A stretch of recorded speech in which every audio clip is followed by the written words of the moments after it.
Oke, baik. Selamat pagi teman kasih Tuhan semuanya. Kita ketemu kembali pada minggu pagi ini. Kita mau melanjutkan pembelajaran kita tentang sejarah dari Israel dan Yehuda. Peristiwa-peristiwa yang dicatat di dalam Alkitab ini tentu sangat berguna, bukan kisah fiktif ya. Kisah fiktif aja kita bisa belajar. Ada banyak fabel-fabel, kita belajar dari fabel ya. Tapi ini bukan fabel, ini sejarah benar-benar terjadi dan kita bisa belajar banyak. Dan kita masih melanjutkan sebenarnya isian kita yang dari minggu lalu. Di dalam isian ini adalah kita belajar tentang raja pertama dari Israel, yaitu tentang Saul. Kita sudah lihat itu di 1 Samuel. Jadi kita tidak akan baca perikop secara spesifik, tapi kita akan lihat banyak perikop. Dan kalau Anda tidak punya ini, kayaknya masih ada satu di belakang itu, satu atau dua. Ya. Tapi kalau Anda tidak ada, Anda bisa ikutin juga. Oke, sebelum kita mulai, kita akan doa terlebih dahulu. Dan saya minta akhirin di dalam doa.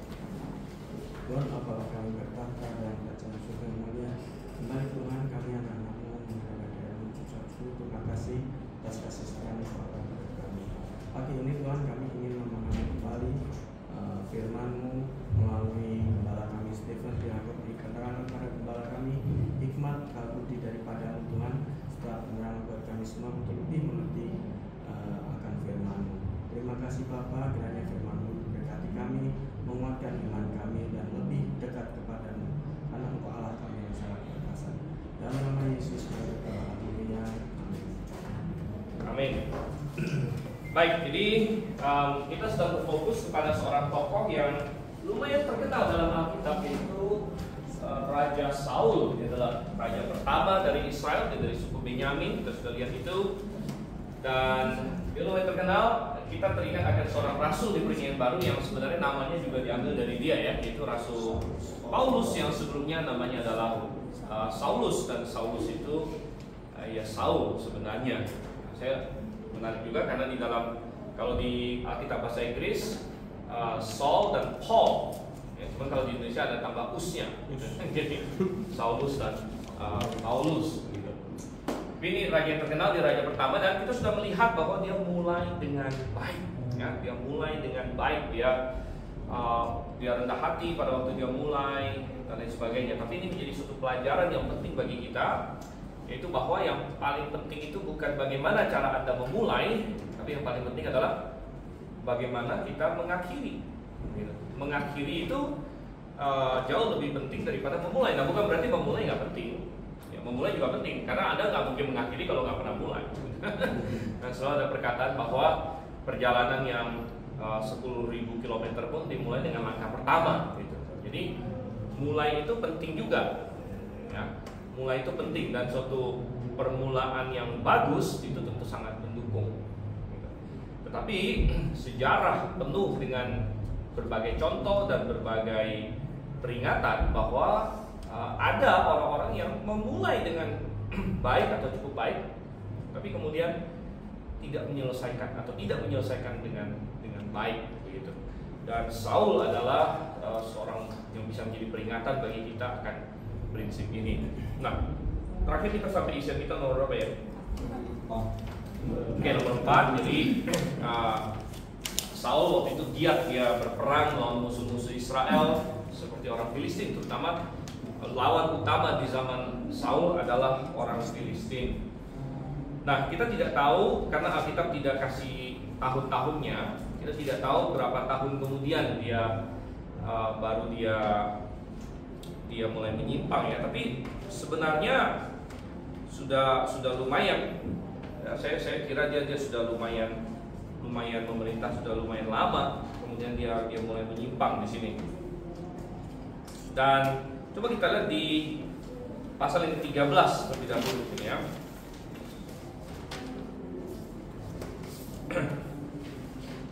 Pasal yang ke-13 ini adalah penyimpangan dia pertama, dan penyimpangan dia pertama ini sebenarnya dimulai cukup awal dalam pemerintahannya. Tetapi ini akan menunjukkan hati dia, walaupun penyimpangan dia yang lebih parah lagi baru terjadi belakangan di sini. Dan di pasal 13 di sini dia kembali berperang melawan orang Filistin. Dan kalau kita lihat di sini ayat yang kedua, ya, coba kita lihat 1 Samuel 13 ayat 2.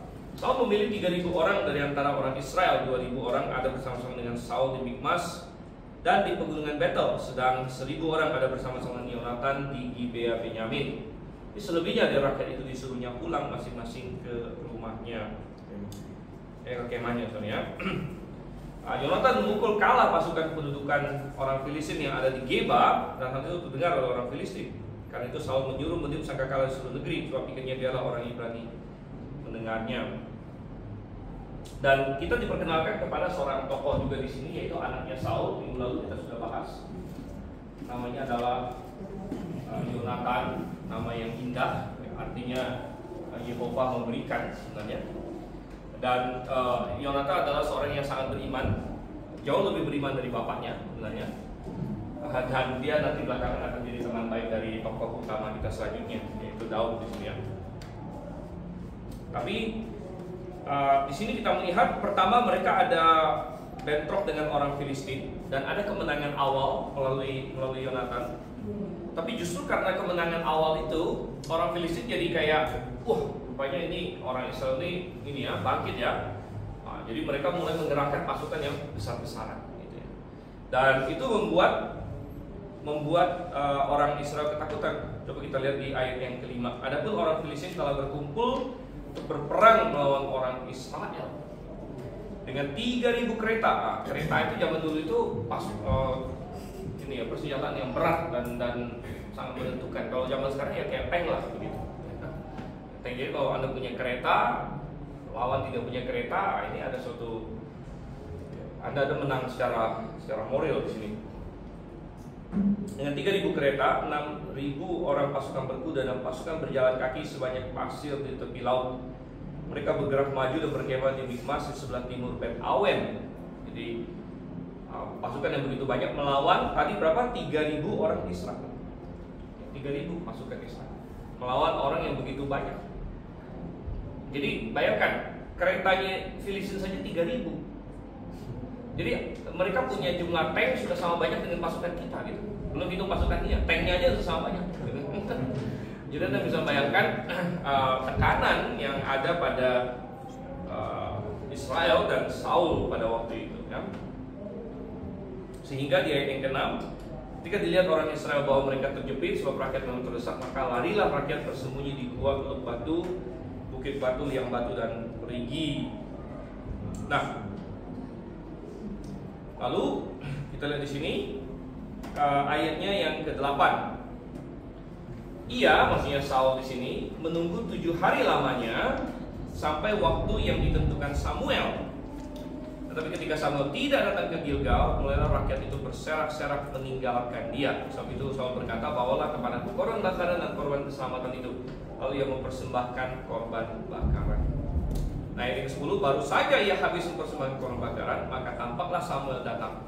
Saul pergi menyongsongnya untuk memberi salam kepadanya. Oke, jadi dalam isian kita dari sini ya, kegagalan Saul timbul karena kesalahan utama dia, yaitu dia tidak percaya ya pada Tuhan. Dia tidak percaya pada Tuhan dan dia tidak memiliki iman yang teguh. Dan ini berbeda dengan anaknya Yonatan. Minggu lalu kita ada bahas bahwa Yonatan salah satu tokoh yang sangat beriman. Yonatan pernah membuat suatu pernyataan bahwa tidak sulit bagi Allah untuk menolong dengan sedikit orang ataupun dengan banyak orang. Dan bagi Yonatan itu nggak masalah. Dia benar-benar percaya bahwa Tuhan itu adalah pemegang alam semesta ini. Dan tidak ada yang sulit bagi Tuhan.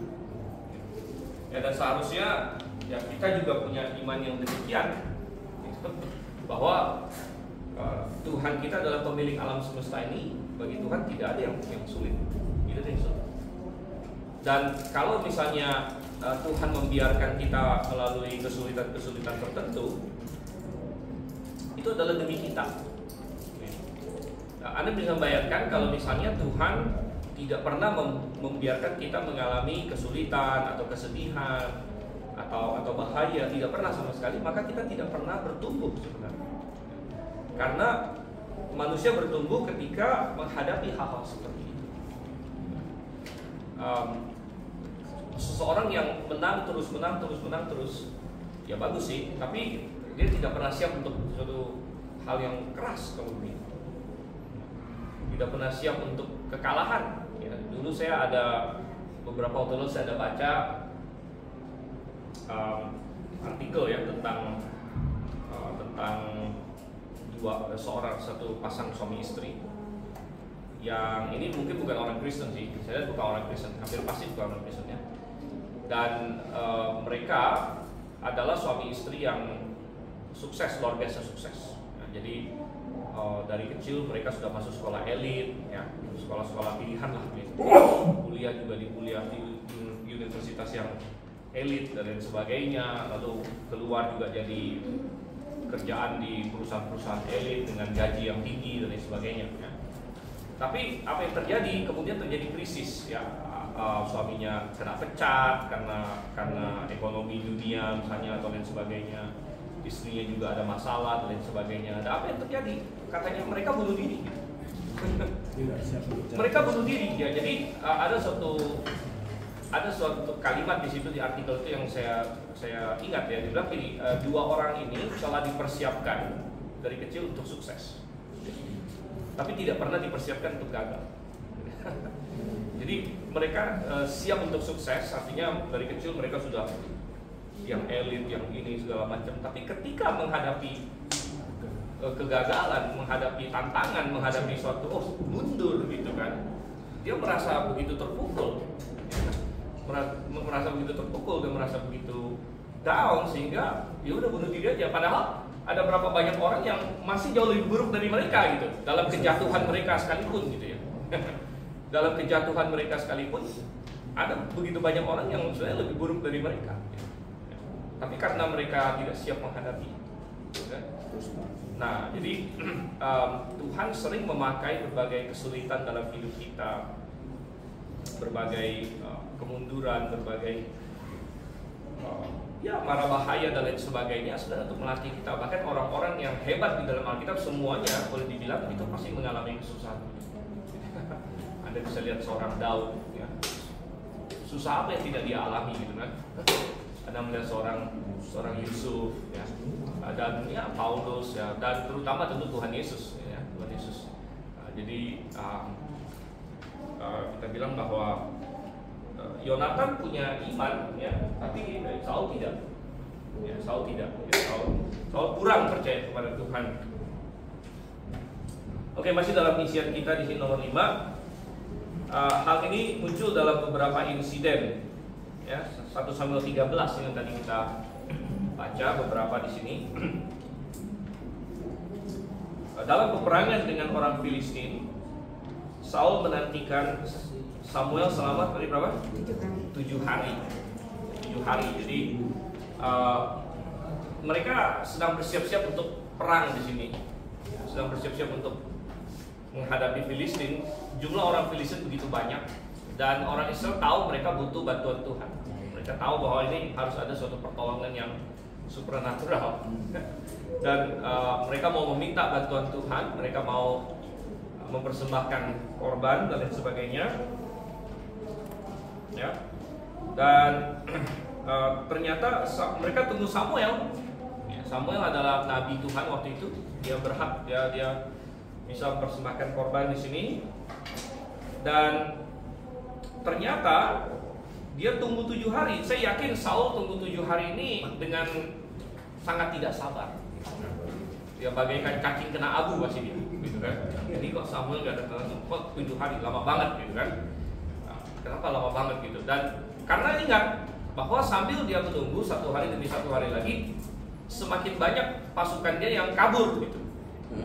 Ya, kalau kita baca di ayat 6 ayat 7 kan, malah ada orang Ibrani yang menyeberangi alungan sungai Yordan, sehingga dari segi pertimbangan militer mungkin Saul berpikir makin lama saya nggak jelas seperti ini, makin orang-orang saya hilang gitu. Makin orang-orang saya hilang. Ya, tapi tentu di sini makanya. Nah, luar biasanya kita hari ini punya sesuatu yang Saul tidak punya. Apa yang kita punya hari ini yang Saul tidak punya? Ya, kita punya Alkitab yang sudah lengkap di tangan kita, ya kan? Itu salah satu. Kita punya Alkitab yang sudah lengkap di tangan kita.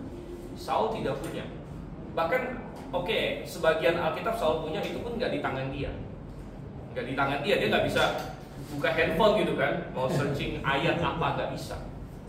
Jadi kita hidup di zaman yang sudah jauh lebih diberkati daripada Saul. Karena kita bisa teringat, Tuhan pernah menolong Israel, misalnya Gideon. Pakai berapa orang? 300 orang. Nah, sebenarnya itu kan peristiwanya sebelum Saul, itu kan masa hakim-hakim kan. Jadi kalau Saul sangat tahu Alkitab, dia mesti ingat nih. Dulu waktu zamannya Gideon, orang Israel itu punya 32.000 pasukan awalnya. 32.000 pasukan. Tapi lawannya lebih dari 100.000. Jadi ini aja udah kalah di orang Midian. Terus Tuhan bilang, ya udah yang takut pulang. Turun jadi 10.000. Tuhan bilang masih kebanyakan. Jadi Tuhan ini luar biasa. Gideon adalah mungkin satu-satunya pemimpin yang bilang pasukannya kebanyakan. Pernah nggak ada bilang, Tuhan uang saya kebanyakan gitu. Ya kan? Tuhan uang saya kebanyakan gitu kan. Nah, Tuhan udah kamu kasih aja sebagian. Seperti itu gitu kan. Gideon bilang pasukan kamu kebanyakan. Kok kebanyakan? Tuhan ini aja kalah jauh Tuhan. Tuhan turunin lagi sampai 300. Ya, dan ini sebenarnya sudah terjadi jauh-jauh sebelum Saul. Cuman kita nggak tahu Saul ingat nggak akan ini, gitu kan? Apakah Saul ada baca Alkitab? Ya. Apakah Saul tahu tentang ini? Nah, makanya kalau kita juga, padahal kita sudah punya Alkitab, tapi kalau kita nggak baca, kalau kita nggak merenungkannya, kalau kita nggak dalam sehari-hari kita mengingat-ingat, ya kan? Dan ada banyak hal di sini yang kalau kita teringat, kita jadi yakin lagi dengan Tuhan. Kalau kita teringat, kita jadi bisa menghadapi dunia, ya, dan tantangan kita. Karena kita teringat akan apa yang Tuhan pernah lakukan. Nah, Saul tidak ingat semua itu. Dia hanya tahu bahwa prajuritnya ada yang mulai kabur, ya, ada yang mulai meninggalkan dia. Ada suatu peperangan yang begitu sulit di depan dia, dan dia mungkin hari kelima, hari keenam aja dia udah nggak sabar. Kenapa Samuel ini ya nggak datang lebih cepat kayak begitu ya? Sampai hari ketujuh ketidaksabaran dia sudah memuncak, sehingga dia tidak tunggu hari itu selesai. Gitu. Begitu mungkin gitu. Kita nggak bilang mungkin pagi-pagi aja dia lihat Samuel belum datang juga gitu. Padahal hari ketujuh kan masih ada 1 hari kan, masih ada 1 hari gitu. Tapi karena sudah ketidaksabaran dia yang sudah berhari-hari dia mungkin gelisah, ya. Sehingga di mungkin pagi hari atau siang hari dia lihat Samuel belum datang juga, dia mempersembahkan korban itu sendiri. Dia mempersembahkan korban itu sendiri yang adalah suatu kesalahan, ya. Dia mesti tunggu Samuel. Ya, dan coba kita lihat di isian kita di sini. Ketika pada hari ke-7 Samuel belum datang dan rakyat mulai meninggalkan dia, Saul dengan tidak sabar mempersembahkan korban itu sendiri. Nah, ada seringkali suatu hal yang ironis ya dan humoris dari Tuhan mungkin. Karena begitu dia selesai mempersembahkan, datang Samuel, gitu. Datang Samuel, gitu kan. Nah, pernah nggak Anda merasa seperti demikian? Ya? Mana Anda tidak sabar akan sesuatu, Anda ambil keputusan, dan setelah Anda ambil keputusan, ternyata yang Anda tunggu atau yang mestinya Anda tunggu datang, gitu, atau terjadi, gitu kan? Nah, dan Anda menyesal, gitu kan? Aduh, coba saya lebih sabar sedikit. Nah, tentu bagi manusia ya sesudah kejadian kita gampang, tapi sebelum kejadian itu kan kita nggak tahu bakal sebentar lagi gitu. Nah di sini titiknya, ya. Di sini kesulitannya bagi manusia karena kita tidak tahu masa depan. Kalau kita langsung dikasih tahu sih 5 menit lagi gitu kan, gampang gitu kan. Sebenarnya kasih tahu. Sebenarnya ini jauh lebih gampang lagi kan, batasnya 7 hari, 7 hari belum selesai ya. Mestinya tunggu sampai hari ke-8 kek. Kalau di hari ke-8 masih belum datang juga ya mungkin dia ada alasan. Udah hari ke-8 nih gitu kan. Nah, tapi enggak. Hari ke-7 aja dia udah nggak sabar. Ya. Kalau kita posisi pas di situ, pas kita hidup zaman itu, ya gimana ya? Ya itu ya nggak usah kita hidup di zaman itu ya. Di zaman sekarang ini pun manusia sering tidak sabar dengan Tuhan, gitu kan? Manusia sering ingin pokoknya ini kan harus sekarang ya. Anak muda mau cari pasangan hidup, cari pacar misalnya, wah udah nggak sabar. Nggak sabarnya sebenarnya masih muda juga gitu. Tapi nggak sabarnya itu karena mungkin dia lihat temannya udah punya pacar, mungkin dia membandingkan diri dengan orang-orang sekeliling dia, dan lain sebagainya, kan? Atau hal-hal lain, pressure ekonomi, ya, tekanan-tekanan ekonomi kepada seseorang bisa membuat kita mengambil keputusan yang salah, begitu. Mengambil keputusan yang salah, yang ya, karena kita merasa bahwa saya harus membuat keputusan. Ya. Dan ya akhirnya kita membuat keputusan yang salah, kita melanggar suatu prinsip Tuhan seperti Saul melanggar prinsip Tuhan di sini. Karena kita berpikir bahwa sudah terlambat, gitu. Kita berpikir sudah terlambat. Ya, kita berpikir tidak ada waktu lagi. Ya. Dan oleh karena itu kita padahal ya mungkin ada jawabannya sebentar lagi begitu. Last minute ya. Tapi ya itu, kalau kita sebelum sampai ke sana kan kita nggak tahu kapan gitu kan. Nah ini yang membuat kita gelisah. Andai kata ada suara dari sorga misalnya, saya mau Tuhan ngomong sama saya, udah 1 hari lagi katanya gitu. Maka saya bisa sabar gitu. Tapi kan nggak ada suara itu. Jadi saya nggak tahu masih nunggu berapa lama. Sehingga saya gelisah. Dan akhirnya saya harus membuat suatu keputusan. Nah, tapi pelajarannya bagi kita adalah membuat keputusan boleh, tapi janganlah membuat keputusan yang sampai melanggar prinsip-prinsip Tuhan. Ya. Jangan membuat keputusan yang melanggar prinsip-prinsip Tuhan, seperti yang dilakukan oleh Saul di sini ya. Oke, masih di lembar kita di sini. Samuel segera datang setelah itu dan menegur Saul. Ya, menegur Saul. Coba kita lihat ayat yang ke-13. Jadi ayat 11 saya baca sedikit ya. Samuel bilang, apa yang telah kau perbuat, katanya. Jadi dari sisi Samuel itu juga kesel karena dia perjalanan 7 hari kan bukan perjalanan yang mudah ya. Dia jalan 7 hari untuk membantu Saul. Sampai ke sana Saul sudah, jadi dia nggak diperlukan lagi gitu. Ngapain aku datang 7 hari gitu kan? Ngapain si Samuel jauh-jauh 7 hari datang ke situ gitu. Udah gitu dia melanggar firman Tuhan lagi. Nah, sehingga Samuel bilang, apa yang telah kau perbuat? Gitu kan. Ngapain Saul? Kamu ngapain? Gitu. Dan Saul bikin alasan di sini.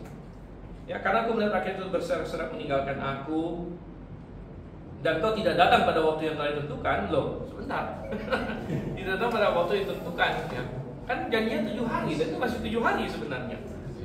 Cuma tidak sesuai maunya Saul, mungkin maunya Saul 7 hari awal gitu kamu langsung datang gitu. Ya. Oke, dan rakyat meninggalkan aku, padahal orang Filistin berkumpul di emas.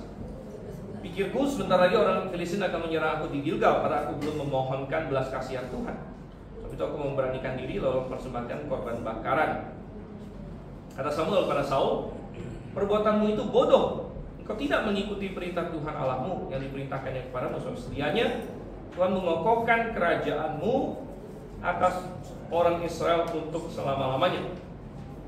Tapi sekarang kerajaanmu tidak akan tetap. Tuhan telah memilih seorang yang berkenan di hatinya, dan Tuhan telah menunjuk dia menjadi raja atas umatnya, karena engkau tidak mengikuti apa yang diperintahkan Tuhan kepadamu. Jadi rupanya ada perintah Tuhan di sini. Ada perintah Tuhan kepada Saul, kamu tunggu 7 hari sampai Samuel datang, kemudian Samuel akan persembahkan korban. Suatu instruksi yang simple ya. Instruksi yang simple. Tapi untuk instruksi yang simple ini, karena kekurangan iman dari Saul, dia tidak melakukan sesuatu perintah yang sepertinya sebenarnya tampaknya sederhana. Dia tidak lakukan itu. Dan ya ini ada banyak hal yang bisa kita bahas di sini ya. Ada banyak hal. Nomor satu, kita bisa melihat Saul ya, dalam isian kita di sini. Insiden ini membuktikan Saul tidak benar-benar ingin menyenangkan Tuhan, melainkan hanya ingin berkatnya Tuhan. Ya, berkat Tuhan atau dibilang penyertaan Tuhan. Penyertaan Tuhan dalam pengertian berkat Tuhan. Jadi Saul adalah tipikal orang dalam tanda kutip Kristen. Ya, dia kan orang Israel. Dia tipikal orang Israel atau orang Kristen yang tahu Tuhan, tahu tentang Tuhan. Ya, dia pintar memakai nama Tuhan karena dia dari kecil sudah orang Israel ya, sama seperti orang Kristen juga hari ini banyak yang dari kecil sudah Kristen, fasih dengan vocabulary kosakata gereja ya, Tuhan Yesus lah segala macam ya, sangat fasih dengan semua itu, tetapi tidak sungguh-sungguh beriman penuh dan mencari Tuhannya ya. Tapi lebih melihat Tuhan itu sebagai orang yang bisa menolong dia. Tuhan itu sebagai pribadi yang bisa memberkati dia. Tuhan itu pribadi yang bisa kasih dia sesuatu yang dia inginkan.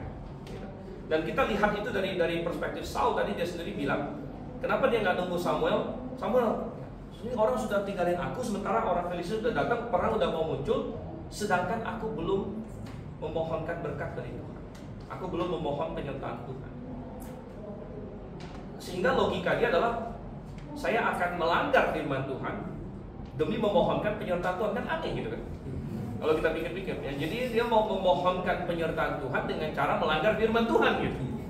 Nah, gimana caranya, gimana logikanya begitu sebenarnya kalau kita pikirkan. Nah, dan ini suatu kesalahan yang luar biasa. Tetapi ini menunjukkan bahwa dia lebih peduli kepada yang penting saya dapat berkatnya Tuhan. Yang penting saya dapat suatu janji dari Tuhan. Nah, masalah saya harus melanggar bahkan firman Tuhan sekalipun untuk mendapatkan itu enggak masalah bagi dia, karena dia tidak memikirkan dari sisi Tuhan. Dia tidak memikirkan dengan kasih kepada Tuhan. Ya, sehingga orang-orang seperti ini adalah orang-orang yang bukan mencari Tuhannya, tapi lebih mencari kepada berkat Tuhan. Dan sangat sayang sekali di dunia kekristenan sekarang juga banyak sekali yang seperti ini, terutama dipicu oleh maraknya teologi sukses, teologi kemakmuran dan sebagainya. Dan ini yang ditawarkan kepada orang, yang diiklankan lah, yang diiklankan di banyak gereja dan lain sebagainya, bahwa mari bergereja, mari percaya Yesus ya, supaya dapat berkat ya, supaya jadi kaya raya dan lain sebagainya. Nah, kita tidak berkata bahwa tidak ada berkat dalam Tuhan ya, kalau asal kita pahami berkat itu dengan benar ya. Berkat itu bukan berarti sekedar kaya raya dan lain sebagainya ya. Ada banyak sekali berkat dalam Tuhan, tapi nomor satu adalah berkat rohani dan lain sebagainya. Nah, ada banyak yang lebih mencari berkat Tuhan daripada Tuhannya. Ini menjadi pelajaran dan peringatan bagi kita. Namun ada satu juga pelajaran yang sangat indah di ayat yang ke-14 di sini.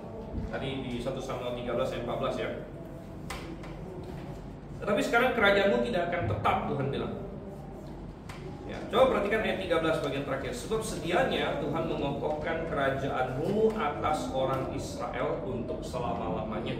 Tapi sekarang kerajaanmu tidak akan tetap. Dan ini memberitahu kita bahwa Tuhan kita adalah Tuhan yang responsif.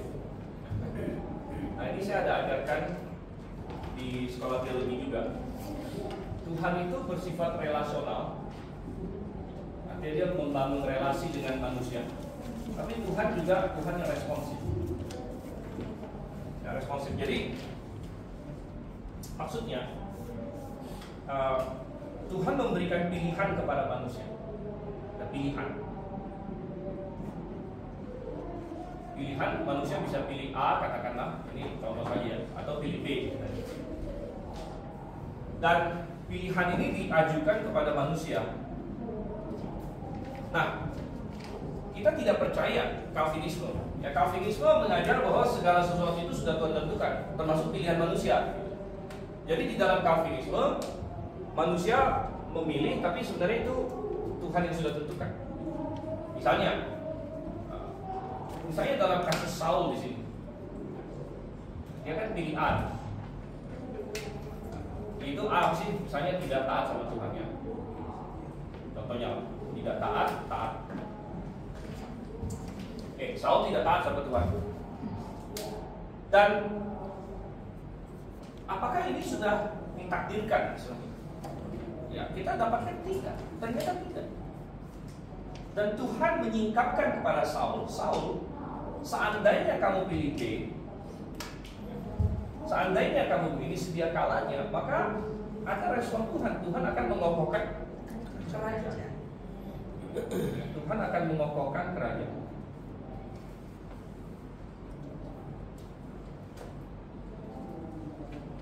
Kerajaan Saul. Nah, tapi karena Saul pilih A, yaitu tidak taat sama Tuhan, maka Tuhan bilang, aku pilih orang lain. Tuhan pilih orang lain. Dan orang lain ini tentu kita tahu adalah Daud belakang. Nah, Tuhan bilang, aku pilih orang lain. Nah, Tuhan menyingkapkan ini. Sekarang, apakah Tuhan serius atau Tuhan cuma main-main doang gitu? Kita kan percaya Tuhan pasti serius gitu kan. Tuhan tidak mungkin tipe pribadi yang main-main atau mempermainkan orang. Misalnya gini, misalnya Tuhan, misalnya gini, kayak ada orang begini, coba pilih. Misalnya saya main sama anak-anak kan, saya sembunyiin barang di belakang tangan saya ini, pilih yang mana? Satunya ada ini, kalau kamu pilih yang benar saya kasih hadiah. Padahal sebenarnya kita nggak siapin hadiah gitu. Jadi yang mana pun dia pilih, salah, mesti yang ini udah berhadiah. Tapi kalau dia pilih yang ini, kita bilang yang sama juga. Salah, mesti kamu pilih yang ini, kamu udah berhadiah. Itu kan namanya mempermainkan orang. Artinya sebenarnya tidak ada hadiah yang mau diberikan. Cuman kayak pura-pura doang gitu. Pura-pura memberikan pilihan, sebenarnya nggak ada pilihan gitu. Tuhan kan nggak mungkin seperti itu. Kalau Tuhan bilang, seandainya kamu pilih ini, aku akan mengokohkan kerajaanmu. Ini kita pasti anggap Tuhan serius. Berarti opsi ini ada. Karena mungkin anaknya Yonatan itu. Kemungkinan ini ada. Gitu. Andai kata Saul taat sama Tuhan, percaya sama Tuhan, beriman sama Tuhan, dan maka Tuhan akan mengokohkan kerajaan. Opsi ini ada. Gitu ya. Dan Saul tidak bisa bilang saya sudah ditakdirkan ini, atau Tuhan sudah tentukan saya melakukan ini, nggak bisa.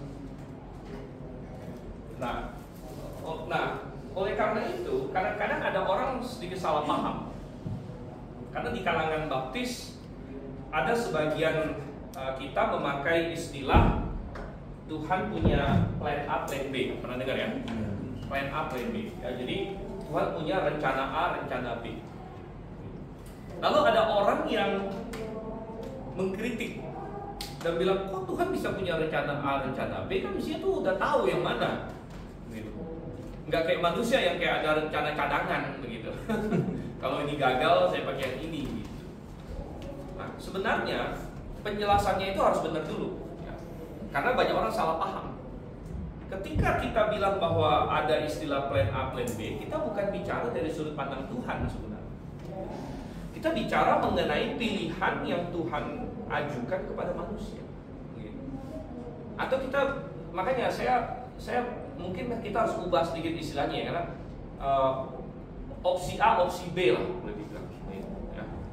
Karena kalau dibilang Tuhan Maha Tahu, Tuhan Maha Tahu.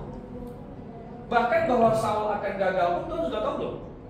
Sudah tahu dari awalnya. Tuhan juga udah bilang kok begitu. Bahwa ini sebenarnya raja yang kalian minta ini. Ya. Nah, ini sebenarnya bukan yang Tuhan ini yang Tuhan tahu bakal bagus, bakal hebat sekali, bukan?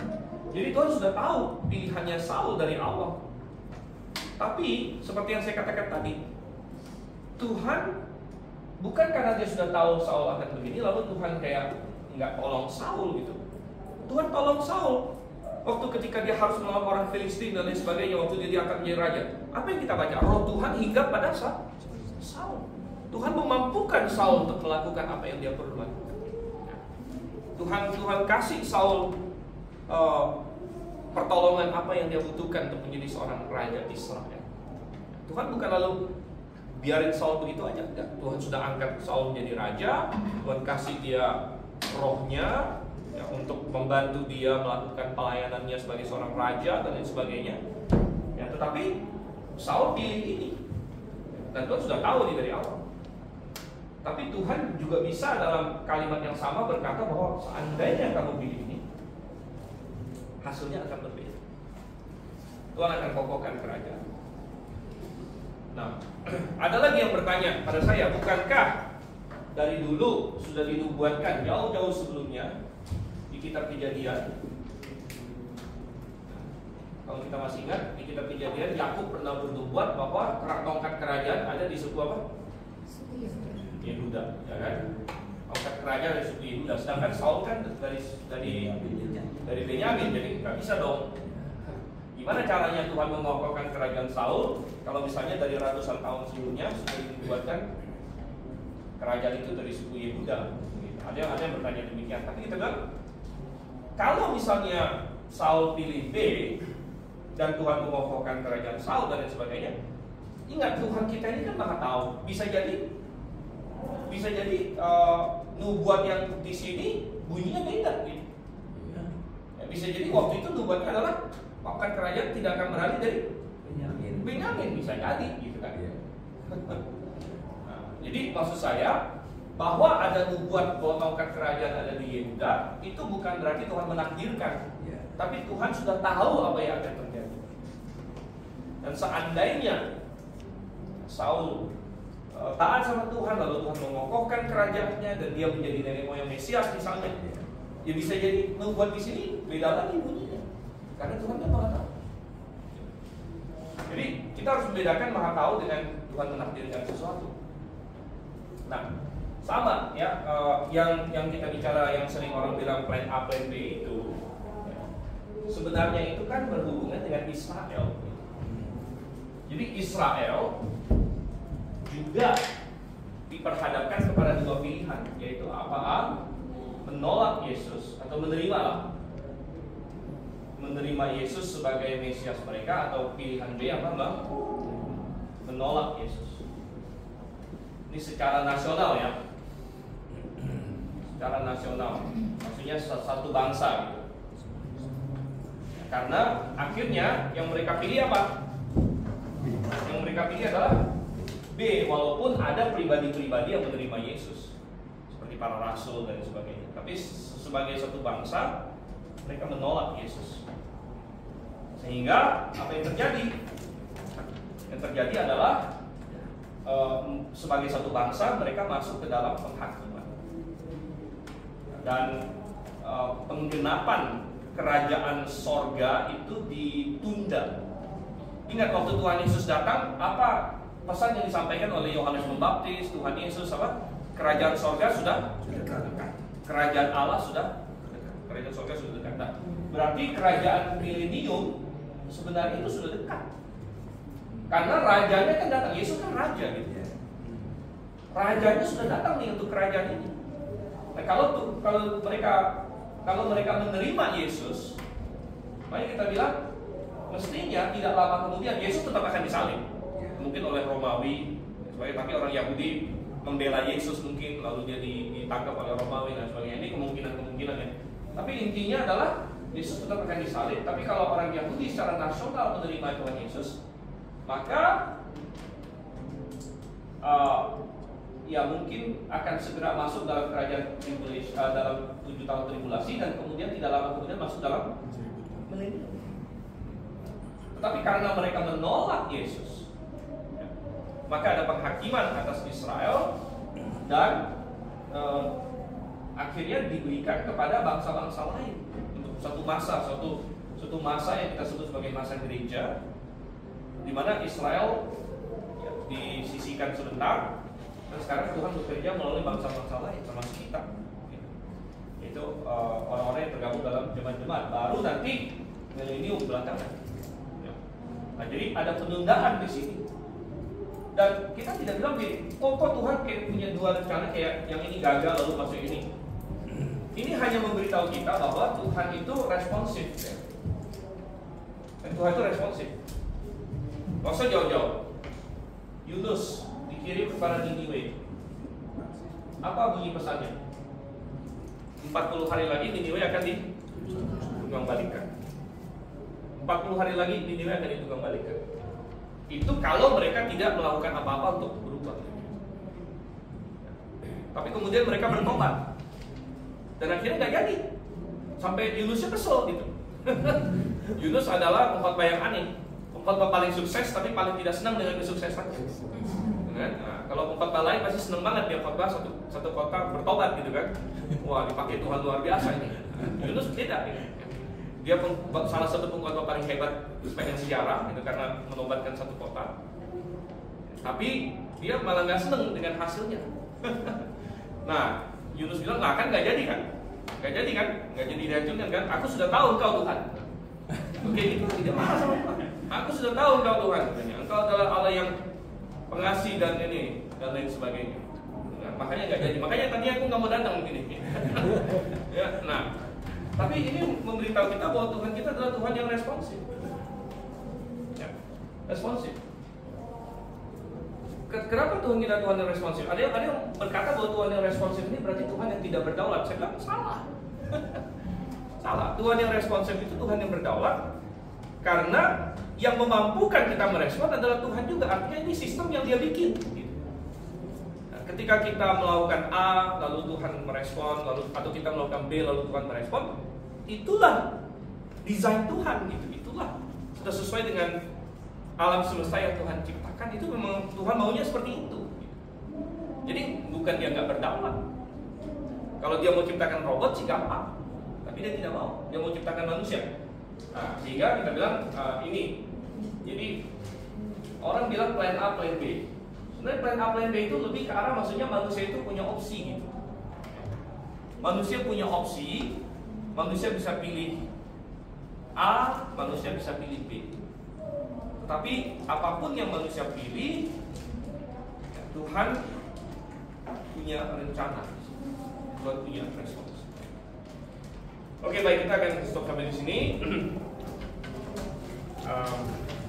Ada banyak ya teologi yang kita belajar sebenarnya di sini tentang Tuhan dan lain sebagainya.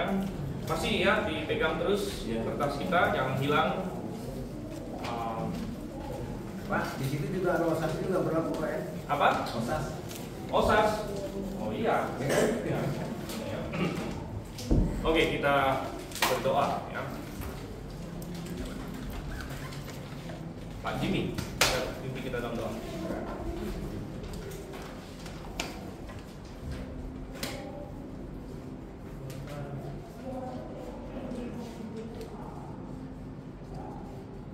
Terima kasih Tuhan atas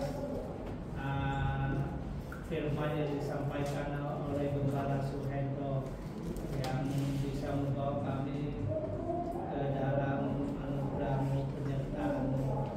Ya Bapak, terima kasih atas firman yang disampaikan. Amin. Oke. Pasti Ya. bisa kan bangsa Israel kan menolak Yesus ya. Itu sebenarnya